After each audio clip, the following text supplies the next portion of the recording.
Mirë, pse është kaq e rëndësishme dhe gjithë ky përqendrim në Mitrovicën e Jugut, ndërkohë që gara, të paktën në raundin e parë, ishte shumë e ngushtë, edhe në Prishtinë mes përparim Ramës dhe Hajrullah Çekos, pse jo Prishtina kryeqyteti, po Mitrovica e Jugut?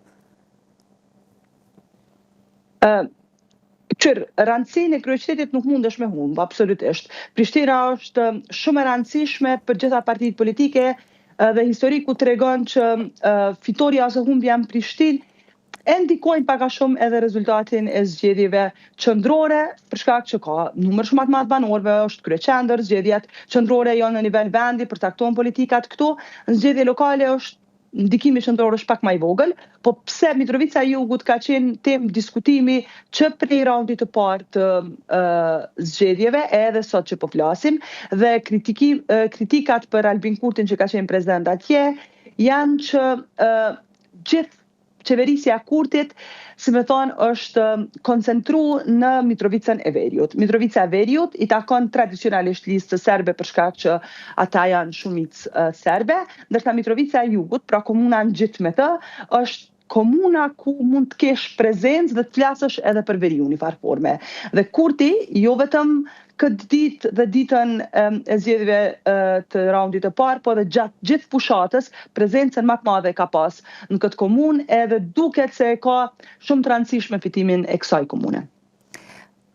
Mendon se mund të jetë edhe si rezultati sondazheve që bëjnë vetë subjektet politike, pra që shikon si potenciali është më i madh fitoj në Mitrovicë të Jugut dhe përqendrohet aty për ta shitur si sukses, se sa në Prishtinë? Po edhe kjo mund të jetë. Edhe kjo mund të jetë për shkak që në gjitha sondazhet në Kosovë janë bërë 3 sondazhe. Në zgjedhjet e kaluara, por edhe në këto zgjedhje, të gjitha sondazhet të cilat janë bërë për komuna, gara më e ngushtë është në Mitrovicën e Jugut. Pra nëse flasim për Prishtinën, të 3 sondazhet e nxjerrin përparim Ramën e LDK-s fitues ndaj Hajrullah Çekut, i cili është i vetëvendosjes. Në Prizren e nxjerrin kandidatin e PDK-s kundrejt atij të vetëvendosjes, edhe në Gjakovë nxjerrin kandidatin e AK-s kundër atij të vetëvendosjes, po pikët e përqindjes janë shumë të larta dhe fitoria duket se është gati e garantuar për këto komuna. Ndërsa kur flasim për Mitrovicën e Jugut, 2 sondazhe të cilat janë publikuar kanë vetëm 1% diferencë mes kandidatit parë dhe kandidatit dytë, pra mes vetëvendosjes edhe Partisë Demokratike të Kosovës, dhe kësaj përcaktimi i fituesit është zor i garantuar për shkak që edhe sondazhet kanë 2% marjë gabimit dhe lehtë mund të përmbyset rezultati. Deri tash që flasim nuk ka rezultate finale për këtë komunë nga KQZ-ja, por besoj që deri mesnatë, shumë larg po m'duket, do t'i kemi rezultatet e KQZ-s që do t'jenë gjitha komunat. Duket se po ecin shumë shpejt në fakt me procesin e numërimit, por pret të ketë ndonjë përmbysje, po them, duke parë atë rezultate që ndodhen në raundin e parë të zgjedhjeve, rezultatet pra kush ishte kandidati i parë dhe kandidati i dytë në këto zgjedhje, pra ndonjë nga komuna që ndoshta mund të ketë ndonjë përmbysje. Sepse kemi parë edhe aleancat të forta që janë bërë, për shembull, mes e shumë e diskutueshme mes LDK-s dhe vetëvendosjes në Vushtrri. Po. Në fakt për Vushtrri nuk është se janë bërë sondazhe, për shkak që kompanitë e sondazheve koncentruan kryesisht në komuna që janë shumë të mëdha. Sondazhe janë bërë në Prishtinë, Prizren, Gjakovë, Mitrovicë të Jugut, në Fushkosovë, në Gjilan dhe në Pej. Në shumicën e këtyre komunave vetëvendosja ka qenë në garë për ta fituar komunën. Prej këtyre komunave vetëvendosja e merr Gjilanin, ku përqindja e kandidatit vetëvendosjes në raundin e parë ka qenë shumë e vogël dhe është prit që ka me marrë këtë komunë. Surprizë ndoshta mund thuhet Fushkosova, për shkak që ka qenë një garë mes vetëvendosjes dhe LDK-s aty, dhe sipas sondazheve del që me diku 4-5 pikë të përqindjes prim vetëvendosja. Në komunat e tjera, përveç Mitrovicës së Jugut që e diskutuam, janë pothuajse ato rezultate që kanë qenë diskutuara, kjo për shkak edhe të rezultateve të raundit të parë. Pra në këto komuna kur ka pas shumë pak vota për të mos e kaluar 50%, kanë fituar ata kandidat. Çka vlen të theksohet është që LDK-ja e mori Prishtinën, dhe kjo është besoj humbje shumë e madhe për vetëvendosjen. PDK-ja e mori Prizrenin, e ka pas vetëvendosje para një mandati këtë komunë, por nuk mundi ta rikthej. Gjakova vazhdon me Aleancën për Ardhmërinë e Kosovës, e cila është partia Ramush Haradinajt. Kush Kosovën po e merr vetëvendosja, tradicionalisht kjo komunë ka takuar Lidhjes Demokratike, edhe Gjilanin për herë të dytë e merr vetëvendosja dhe Pejën e ruan LDK-ja. Pra në ballotazh sa ka 4 mandate Muhaxheri apo 3? Në Pej them, në Pej 3 apo 4 mandate, sa ju bën Muhaxherit?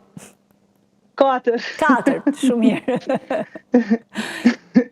Përjetësisht në atë komunë, po përderisa votojnë mirë, vetëm pak, qytetarë, Erion, se kam një pyetje pak, se pyeta pak për Vushtrinë, po duket se atje ka rezultate, unë i kam rezultatet këtu nga KQZ-ja, janë numëruar 86 nga 97 qendrat e votimit, ku duket se Partia Demokratike e Kosovës me Ferit Idrizin është 54% dhe Sulejman Meholli lëvizjes vendvendosje 45%.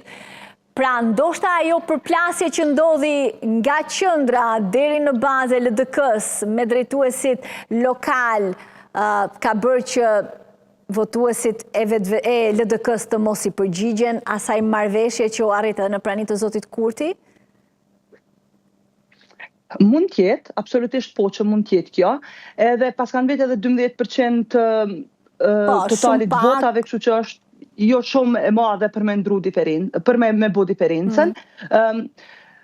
Tradicionalisht, votuesi i PDK-s i LDK-s e ka vështirë me votu vetëvendosjen, po kjo është edhe për votuesin e PDK-s. Nëse shohim për shembull në Prishtinë, pavarësisht që thuhet që ka qenë një marrëveshje e heshtur jo publike mes LDK-s edhe PDK-s, nuk funksionon që ti i thu votuesit tonë shkoj votoje këtë parti. Por është një farë fryme brenda partisë që ta përcakton kënd e voton në ballotazh.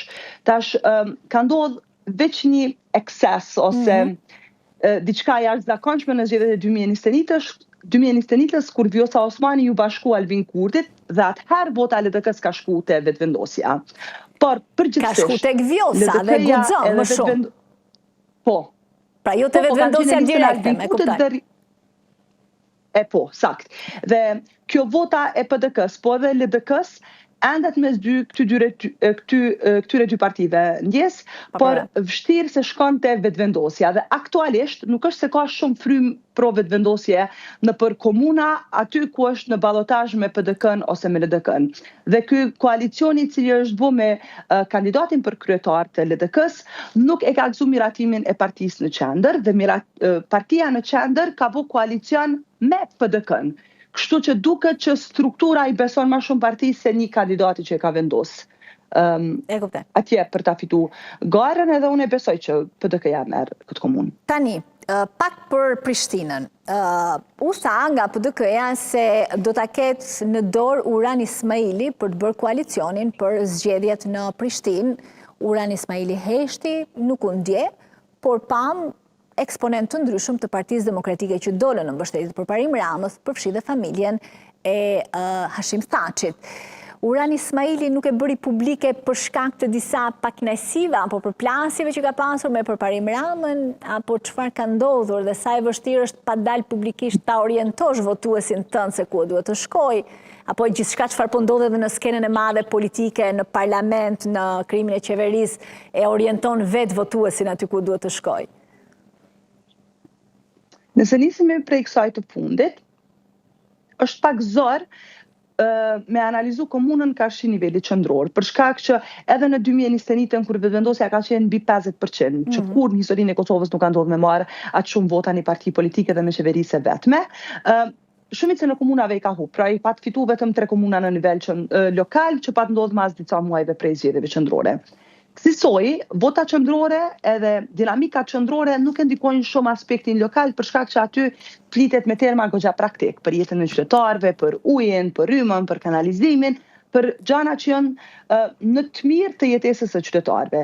Tash Prishtina, për me u kthyt te pyetja jote për Uran Ismailin, kur tradicionalisht nuk e ka bë publik koalicionin. Gjithmonë është folë që mund të ketë koalicione, për shembull, kur e pat fitu Shpend Ahmeti vetëvendosja komunën e Prishtinës, thuaj atë kohë që është një koalicion i fshehur mes vetëvendosjes dhe PDK-s kundër LDK-s së Isa Mustafës dhe kësaj ai e mori Prishtinën. Edhe tash thuhet që ka një koalicion të heshtur mes LDK-s dhe PDK-s, por kjo nuk ka ndodhur vetëm këto zgjedhje. kur nuk bëhen publike, si me thonë, këto koalicionet, edhe nëse ndodhin në Prishtinë, edhe unë nuk e kuptoj përbes këtë fakt, se ndryshe ndodhin komuna tjera. Në shumë komuna bëhen publike koalicionet, po ndoshta pse Prishtina është kryeqendër dhe ndoshta edhe një fakt shtesë, Kosova mund të shkojë shumë shpejt në zgjedhjet qendrore, edhe i bie që brenda një viti Kosova voton 4 herë, pra në shkurt për zgjedhjet qendrore, raundi i parë, raundi i dytë dhe në dhjetor për zgjedhjet e dyta qendrore, kështu që dinamikat janë shumë ndryshe në këto zgjedhje se në zgjedhjet e kaluara. E vërtet. Tani, rezultati i këtyre zgjedhjeve, po them raundi i parë, raundi i dytë, balotazhi, e ndihmon apo e penalizon, ja vështirëson edhe më shumë vetëvendosjes të sigurojë 61 votat për krijimin e qeverisë? Mendon tash kur të votohet qeveria apo nëse shkojmë në po zgjedhje? them tani, po them rezultati këtyre zgjedhjeve lokale, po them me të dy raundet, Eriona, ja lehtëson gjetjen edhe të 4 votave sa i duhen apo 5, apo ja vështirëson edhe më shumë? Pra partitë duke parë rezultatin duan më shumë të shkojnë në zgjedhje se sa të zgjedhin një qeveri të drejtuar nga Glauko Njufca tashmë. Unë besoj që do t'jetë opsioni i dytë. Edhe gjitha partitë që nuk mund t'ju themi opozitare për shkak që nuk kemi qeveri, po partitë që janë të dyta, të treta dhe të katra, që janë LDK-ja, FDK-ja dhe AK-ja si faktor kryesor këtu në Kosovë, janë deklaruar që dëshirojnë zgjedhje të jashtëzakonshme. Dhe unë nuk besoj që do të ketë qeveri të Glauko Njufcës, ani pse nga sot në 19 është data e fundit kur duhet thirret seanca për mandatarin e dytë, që është Glauko, zoti Njufca, i cili ka qenë kryetari i parlamentit këtu në Kosovë, por unë besoj që do të shkojmë në zgjedhje të jashtëzakonshme për shkak që nuk ka disponim të këtyre partive për të i gjetur votat për ta votuar këtë qeveri, edhe për faktin që edhe nëse bëhet kjo qeveri, diskutohet shumë në Kosovë, po kjo është fakt, prilli patjetër që do ta gjejë Kosovën me zgjedhje, edhe nëse nuk shkojmë tash, për shkak që në prill duhet të zgjidhet presidenti i ri. Dhe në Kosovë, presidenti i ri nuk zgjidhet direkt nga populli, por zgjidhet nga Kuvendi i Kosovës me shumicë të dy peshq. Pra duhet jenë 80 deputet prezent në sallë për ta votuar presidentin e ardhshëm dhe me votat aktuale të vetëvendosjes, edhe nëse hipotetikisht arrin të bëjë 61, është pak a shumë e pamundshme. Kështu që mos zgjedhja e presidentit i determinon patjetër zgjedhjet e jashtëzakonshme dhe kësaj këto partitë të cilat janë pas vetëvendosjes, PDK-ja, LDK-ja dhe AK-ja, marr parasysh edhe rezultatin e mirë në zgjedhjet lokale, marr parasysh edhe faktin që presidenti nuk mund të zgjidhet, nuk rrezikojnë që të bashkëqeverisin me vetëvendosjen për 3-4 muaj, po dëshirojnë të shkojnë në zgjedhje të jashtëzakonshme më njëherë, në mënyrë që ata pretendojnë që qeverinë e ardhshme do ta bëjnë këto parti, PDK-ja dhe LDK-ja, dhe ta kenë një shumicë më të madhe edhe ta zgjidhin presidentin dhe çështjet tjera. A do të ndodhë kështu? Mbetet shihet. Absolutisht, mbetet shihet çdo gjë, se vota janë, njerëz janë dhe ata, plus që pastaj do të shihet edhe nëse, sepse deri tani ne kemi parë vetëvendosjen që thjesht kërkon votën, po edhe zoti Njufca ka thënë se nuk është se do t'i shtrit dorën e bashkëpunimit ndonjë subjekti politik. Dhe nuk e kuptoj se si është logjika, si mund t'i gjejë ato vota kur nuk kërkon bashkëpunim, se çfarë kompromisi? Tash është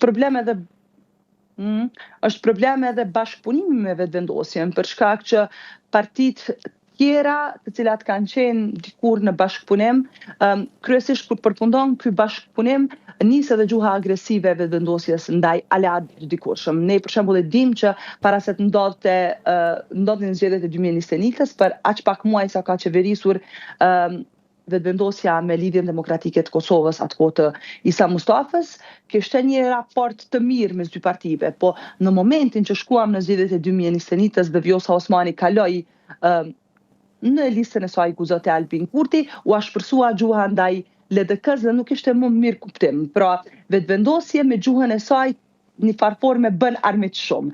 Kjo ka ndodhur edhe mas raundit të parë të zgjedhjeve lokale këtu në Kosovë, ku edhe mas zgjedhjeve qendrore, në fakt, ku me njerë natën e parë, pasi u publikuan rezultatet, Albin Kurti quajti hajvana, ndjes për shprehje, gjitha partitë të cilat dikur kanë qenë opozitare, e kësaj duke përdorur gjuhë shumë agresive ndaj këtyre partive, këto refuzojnë të hyjnë në bashkëpunim me vetëvendosjen dhe në një farë forme është jo formale, po këto janë të rreshtuara si blok opozitar, ani pse nuk kanë marrëveshje formale, nuk ka bashkëpunim mes të trijave për një listë të përbashkët zgjedhore, po unë shumë e besoj që nëse në zgjedhjet e ardhshme këto dy parti marrin vota të mira, do të jenë në koalicion dhe do ta qeverisin Kosovën.